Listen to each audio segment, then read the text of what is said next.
ক্ষমতায় আসার পরে বিভিন্ন ইস্যুতে ৩টি সর্বদল বৈঠক ডাকেন মুখ্যমন্ত্রী।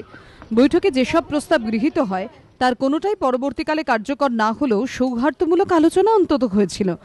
কিন্তু সেই ধারা এবার ছেদ পড়ল। সুর কেটে গেল অধিবেশন শুরুর আগে নিয়মমাফিক সর্বদল বৈঠকে। অধ্যক্ষের সামনেই কখনো শাসক দলের মন্ত্রীদের সঙ্গে দফায় দফায় প্রবল বাকবিতণ্ডায় জড়িয়ে পড়লেন বিরোধী বিধায়করা। সিপিএম বিধায়ক আনিসুর রহমান এদিন অভিযোগ করেন, ১.৫ বছরে মুখ্যমন্ত্রী একটা প্রশ্নের উত্তর দেননি। তিনি বিধানসভায় নির্দিষ্ট সময় উপস্থিত থাকেন না, যেমন খুশি যখন খুশি নিজের মতো এসে বক্তৃতা করেন। এরকম করা যাবে না। আনিসুরের অভিযোগ শোনা মাত্র চটে যান পার্থ চট্টোপাধ্যায়, পাল্টা জবাব দেন, মুখ্যমন্ত্রী কি আপনাদের ইচ্ছে মতো আসবেন নাকি? এরপর আনিসুর রহমান ফের বলেন, মুখ্যমন্ত্রী মহাকরণে নিজের ইচ্ছে মতো চলতে পারেন। বিধানসভা অধ্যক্ষের এখতিয়ারভুক্ত এলাকা, এখানে নিয়ম মতো অংশ নিতে হবে। অদ্ভুত ব্যাপার, মাত্র 4 দিনের জন্য অধিবেশন হবে। 7 তারিখে তো অবিচির হয়ে শেষ হয়ে যাবে। আর সোম, মঙ্গল, বুধ, বৃহস্পতি, শুক্রবার রাখিনি এই কারণে যে শুক্র মুখ্যমন্ত্রীর দিন আছে। এটা একটা অদ্ভুত চালাকি। ওনার কোশ্চেন উঠবে, ওই জন্য যাতে ওই দিন না হতে তার ব্যবস্থা করেছে। কায়দা করে বলছে যে দরকার হলে 13 তারিখে আপনাদের বেসরকারি কিছু আলোচনার সুযোগ দেবো। এটা হচ্ছে আমাদেরকে সন্তুষ্ট করি 13 তারিখ মানে 14 তারিখ মাপ নেওয়ার চেষ্টা করা।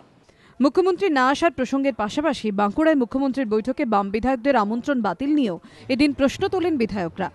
এই যত সরকারি অনুষ্ঠান হচ্ছে, একে তো ডাকে না, 2 নম্বর যদি ডাকে অনেক সময় টেলিফোনে ডেকে দেয়, আবার ডাকার পরে রাস্তায় বলে দেয় আসতে হবে না। এই যে কতখানি অপমান করা হয়, এতখানি অপমান করার এখতিয়ার কিন্তু ওদের নাই। বাঁকুড়ায় আপনারা দেখলেন যে 2 জন এমএলএকে টেলিফোন করে বলে দিল যে আপনারা চলে আসুন মিটিংয়ে। রাস্তায় যখন আসছে তখন বলছে আপনারা দেখা হবে না। এরকম ঘটনা ঘটছে। অন্যদিকে বিধানসভায় অধিবেশন না চলাকালীন প্রেস কর্নার খোলা রাখারও দাবি জানান আনিসুর। তখন পার্থ চট্টোপাধ্যায় এবং জ্যোতিপ্রিয় মল্লিক যুক্তি দেখান, প্রেস কর্নার রাজনৈতিক কারণে ব্যবহার করা হচ্ছে। আনিসুর পাল্টা হুমকি দেন, প্রেস কর্নার খোলা না হলে তাঁরা অন্য ব্যবস্থা নেবেন। অধ্যক্ষ তখন বাকবিতণ্ডা থামাতে অধিকাংশ বিষয় খতিয়ে দেখার আশ্বাস দেন। বুধবার থেকে ইডেনে শুরু হচ্ছে ভারত ইংল্যান্ড টেস্ট। তার জন্য এদিন বিধায়কদের টিকিট দেওয়া হয়, কিন্তু সেখানেও বাধে বিরোধ। সমস্ত বাম বিধায়ককে টিকিট না দেওয়ায় এদিন টিকিট প্রত্যাখ্যান করেন তাঁরা। বিতনু চট্টোপাধ্যায়ের রিপোর্ট, এবিপি আনন্দ, কলকাতা।